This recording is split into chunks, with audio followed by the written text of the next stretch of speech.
So this is in a section of, it's sort of about perceiving others and how we react in groups and how we behave in groups in social psychology. One of the main things we sort of, I say we like I'm part of it, one of the main things my book said was that people judge themselves as better than average, which, I don't know if you saw that 100 Humans show on Netflix, but they did a test and people generally think they're above average, whether it's for intelligence or beauty or comedy or morals or whatever you value. People tend to think that they are slightly above average. Not like I'm it in a bit, everyone is really egotistical and they're assholes, but just that we all think we're a little bit better than everyone. This comes from a whole bunch of reasons. Like, obviously we have a really strong need for self-esteem, and there's an ego that sort of needs protection, I suppose. So we maintain things through like implicit egotism, where we associate positive words with ourselves while negative ones with other people. It's also shown when we self-handicap because we don't want to be seen as a failure, so we set ourselves up to fail something, so that instead of it being our skill is the reason we failed because we didn't study. These things sort of point to how flawed we are, and how, I guess, fragile our ego is and how much we fight to protect it. I think a lot of the behaviours that are coming out right now really do show that need for ego management, I suppose, because we've got a battle of everyone wants to think that their opinions are right, everyone wants to think that their beliefs are right, and no one wants to budge on it, which, makes open discussion for potentially global world change, which is, I suppose, what we're aiming for, makes it kind of hard because everyone believes that they're right and believes that everyone else is wrong. If you're avoiding introspection, you tend to blame others. If you blame others, you avoid introspection. It's a whole crazy circle where you're then not taking any responsibility for your own actions. Similarly, we're really quick to look at unfamiliar faces to us and perceive them as negative. So we might automatically be judging people before we even realise, like, automatically just, that face is unfamiliar, I don't like it. Which, I'm Australian, so for many white Australians, I'd say that could potentially be something that happens when they may see an Indigenous or Aboriginal person.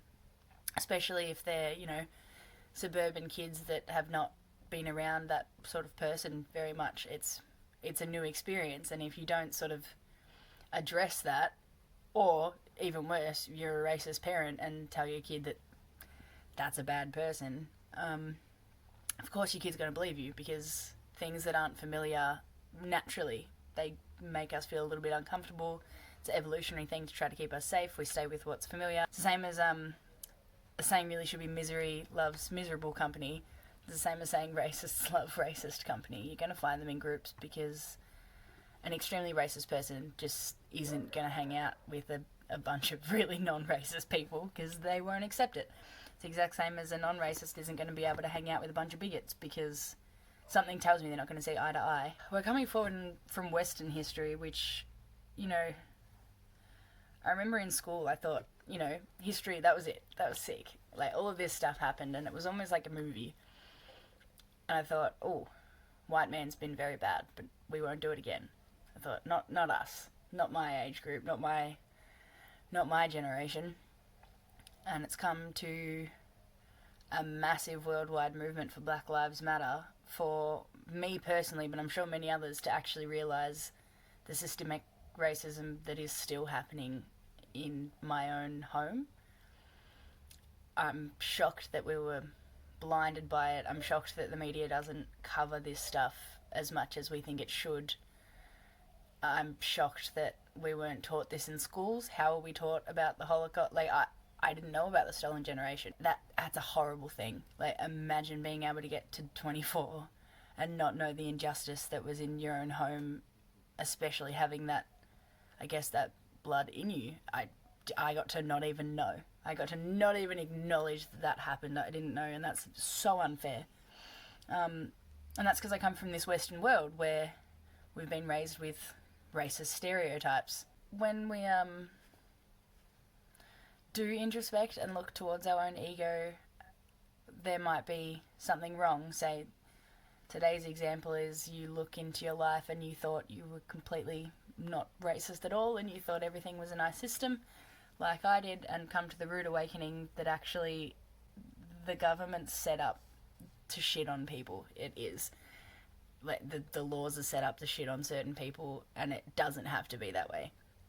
And having that realization sucks, because it means you've been passive in a world that you really don't like for a long, long time, which causes what's called cognitive dissonance. And it's sort of like when your ego's at risk, I suppose, you can put it that way. So the person you want to be and the person you are getting further away from each other, because obviously your ideal person is probably, you know, unbiased and logical and clever and kind and all that sort of stuff. So then you find out that what you've been doing in the society and group that you've been playing a role in, you find out that that's actually quite a negative group, and all of a sudden, bam, cognitive dissonance, everything feels a little bit uncomfortable. And there's two options there. You can either change your behaviours to suit these morals that you had, and obviously that's where people are driving for societal change. They want it in the laws, they want it in prisons, they want it in our police force, everywhere. They want full societal, from the bottom, roots up, full change. Or people then just avoid introspection and blame others, which is where you'll have the All Lives Matter group and stuff like that. Not to justify All Lives Matter idiots, I more just find it interesting that this book was written like 3 years ago and it still just stands so true.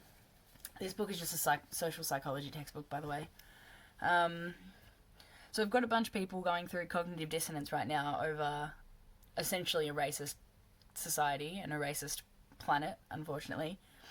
And so you've got some people that are driving for systematic change, and you've got some people that are driving for less introspection, which is why they want those people to sort of shut up and accept the good they've got. Like, not all cops, not all men, all lives matter, blah, blah, blah, blah, all that shit. Which is normal, and it's just a form of protection, which means it can be practiced out of us. We can, and it's been shown with narcissists and stuff like that, we can slowly be trained out of those really negative behaviours, and we can practice not being a racist.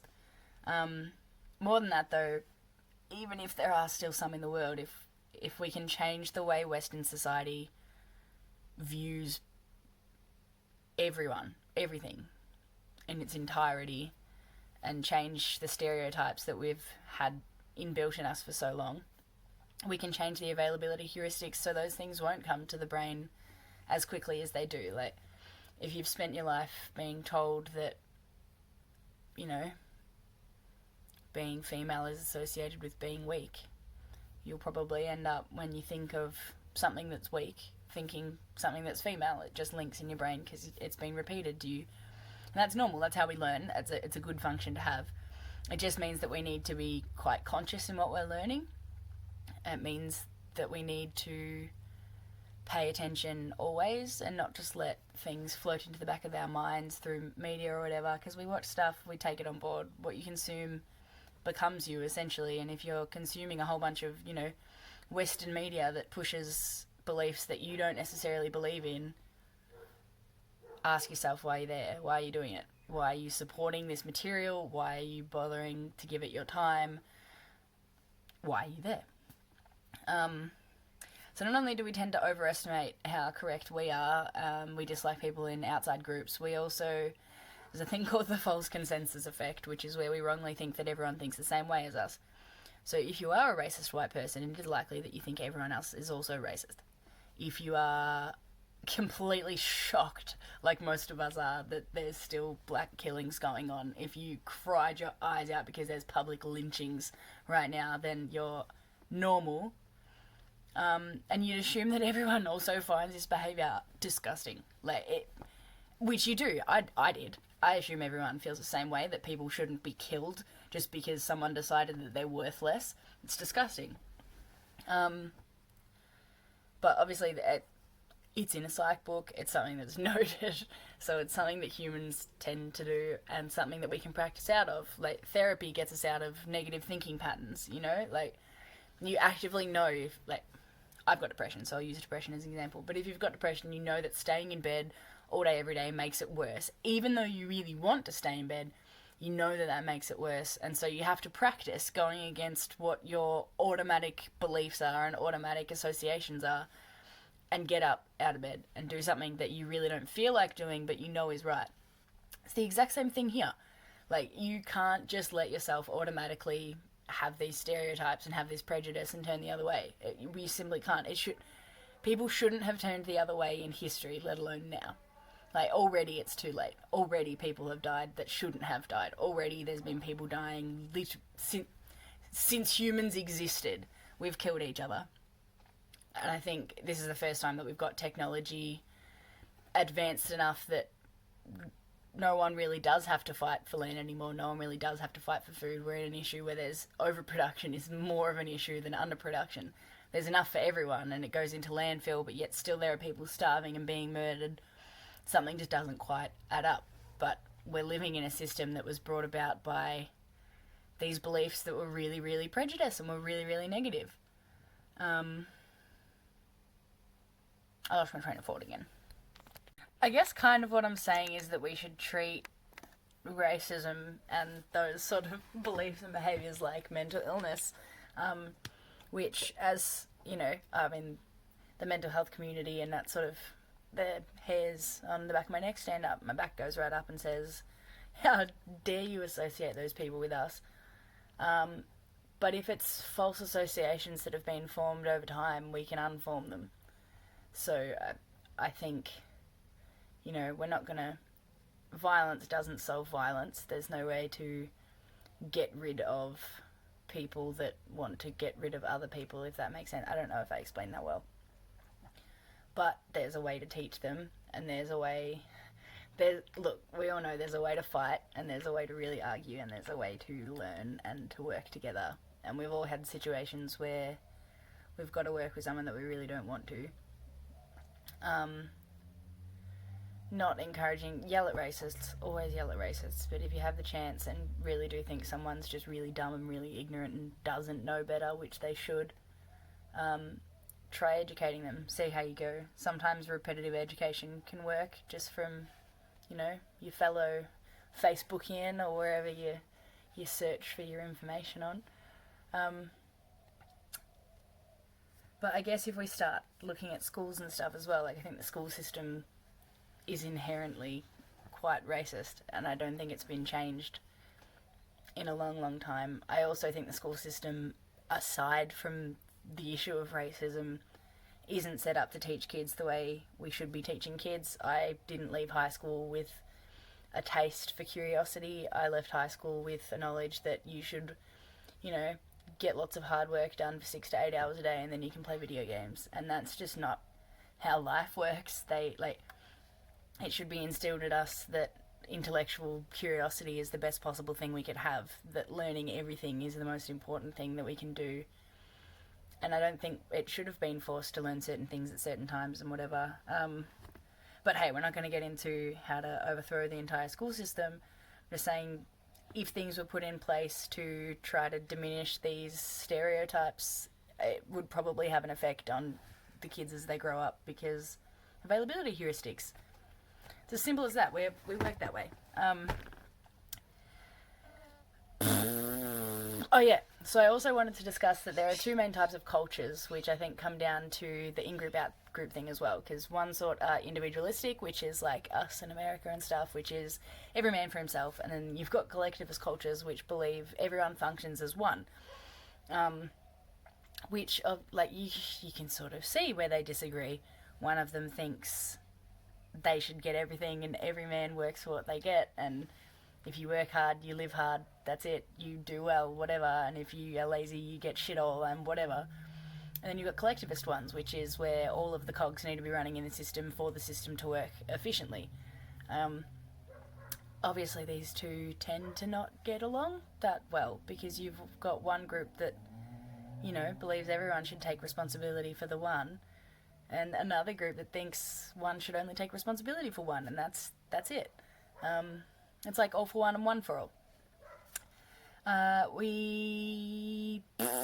fundamental attribution errors are shaped by what sort of cultures we're in, which is really interesting. someone in a individualistic culture tends to blame the self. So if they stuff up, they take it very, very personally. So it's the same as, all of a sudden a protest appears of a movement that you didn't know needed to happen, and now you're in denial that black people are being so mistreated.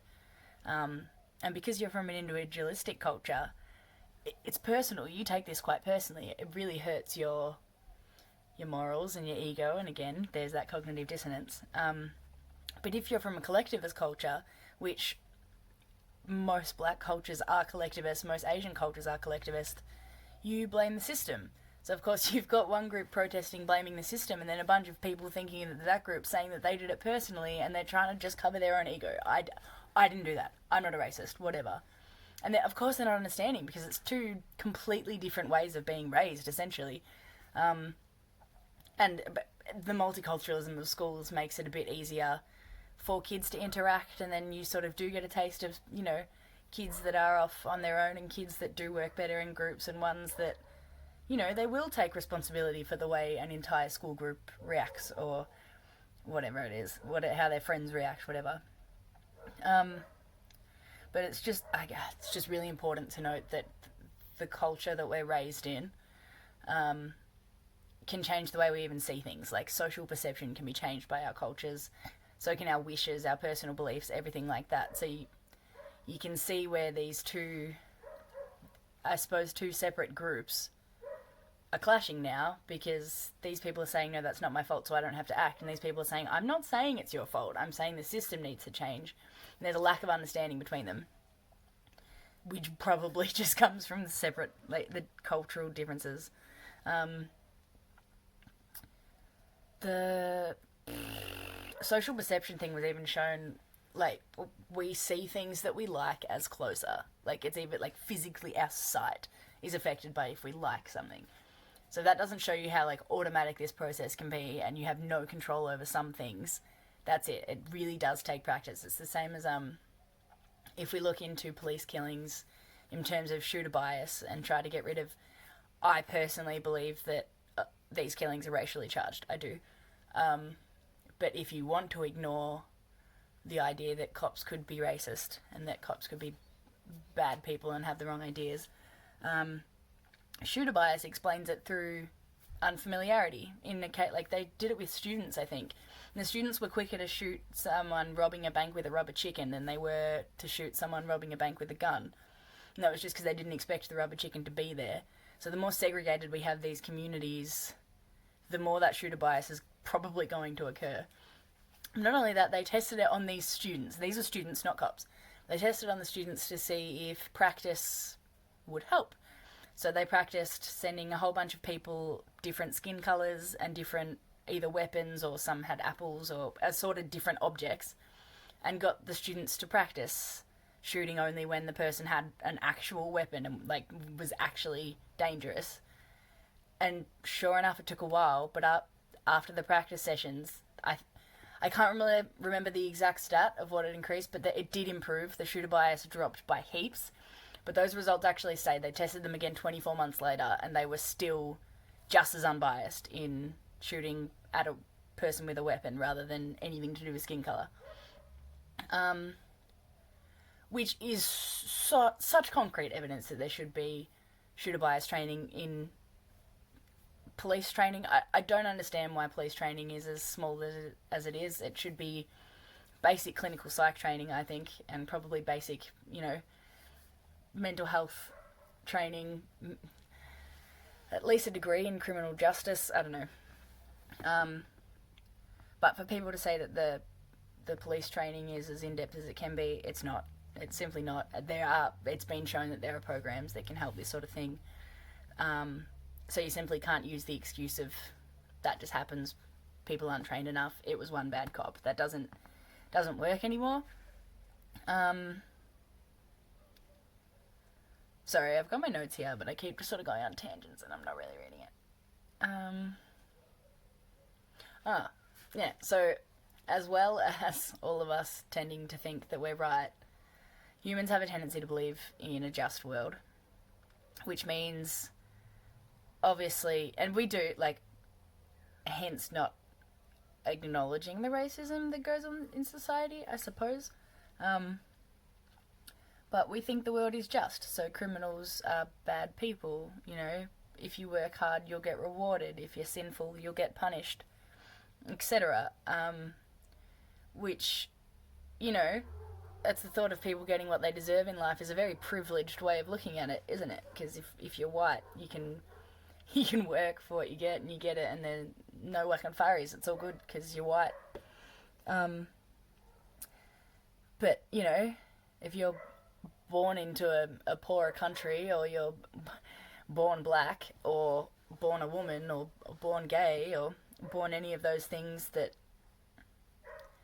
I suppose people would view as negative, you're not going to believe in a just world, because why were you born into that hatred? Why were you born into that life? And of course, for the people that do believe in this just world, it leads to the disparaging of victims. It's victim blaming. That's essentially where it stems from, because to admit that the world isn't just is to admit that those horrible, horrible things could happen to them, and that is terrifying.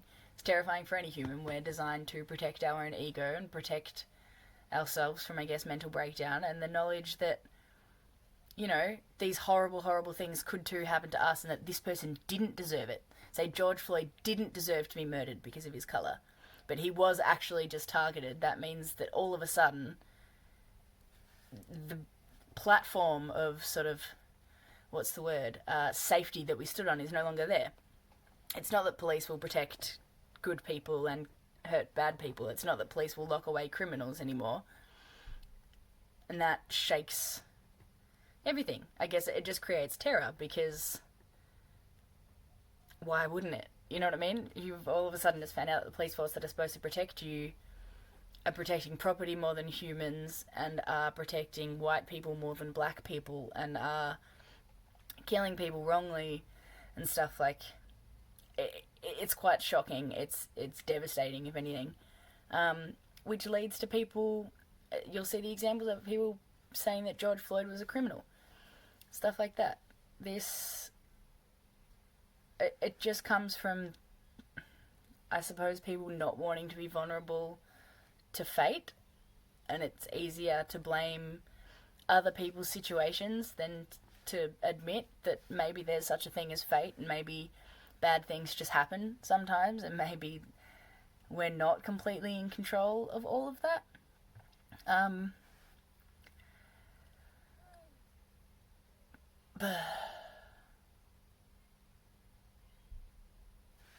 There was something interesting. Oh, yeah, so in a study on specifically blaming victims, it was found that this was in car accidents, but if the accident was more severe rather than mild, the victims are held more responsible. So there's the bigger the threat of injustice, so George Floyd's a really good example, because that was a very unjust thing to happen. So the bigger the level of injustice, the more it threatens our sense of these things don't just happen randomly. Our sense of that there is a just world and people deserve what they get. It robs us of that. And the bigger this injustice, the more it shakes our beliefs of that. So the more people will victim blame. In that example that I was going to say was the car accidents. If it was a really severe car accident, people were way more likely to blame the victim than if it was just a minor accident.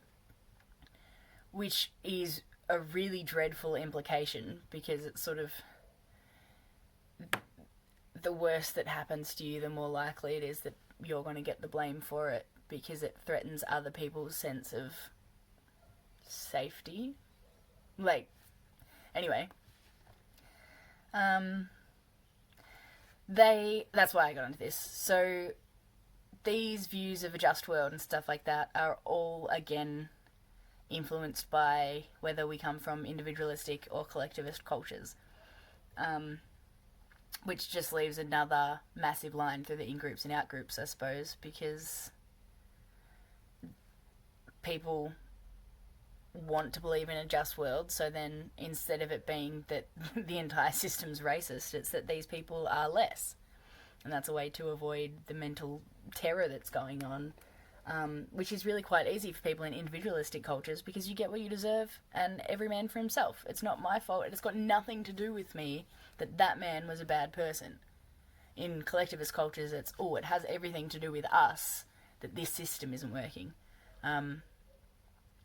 Personally, I don't understand why we haven't all turned for collectivist cultures. I think it seems like a much more beautiful way to live, a much more understanding way to live. But terror management theory says that we're going to try to protect our egos and protect ourselves from knowing that fate could get us at any time. And it looks like the disgusting, disgusting product of this is things like racism and prejudice. Anyway, I guess this was just a brain dump. I don't even know how long this video is going to go for, and I'm not sure if I'll edit it, but I'll keep making videos like this. I guess that was just a mental dump of things that I've learnt in the past few weeks that were almost horrifyingly relevant to what's going on right now. Just reading a book where it used things like Hitler as an example, and then being able to jump on YouTube and see current news that reflects almost exactly that. It's disgusting. But reading that the experiments where they did try a better way and the positive effects that had, that it could be practiced out, does give me hope, because if we reevaluate the entire way we train, especially people that have authoritative power like that, because we know that the power goes to their heads and they can automatically act a bit funny. So we really need that training to be hefty in making sure that these people can think with their right mind and not with these automatic processes that might be happening.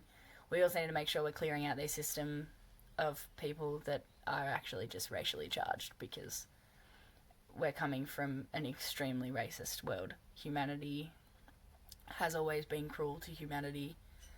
It's a really interesting thing that we can want to kill people but also be altruistic at the same time, and that we're altruistic to in-groups and then horrible to out-groups. It seems counterproductive, but then it's not if you look at it from the evolutionary perspective, where it's like every man for himself, survival of the fittest, where people would sort of segregate off into their groups and fight for food and land and all that sort of stuff. But we have an issue with overproduction right now, not underproduction. So something's not adding up. We're making too much, and also there's not enough for everyone. I don't know. You answer that riddle. Anyway. Bye.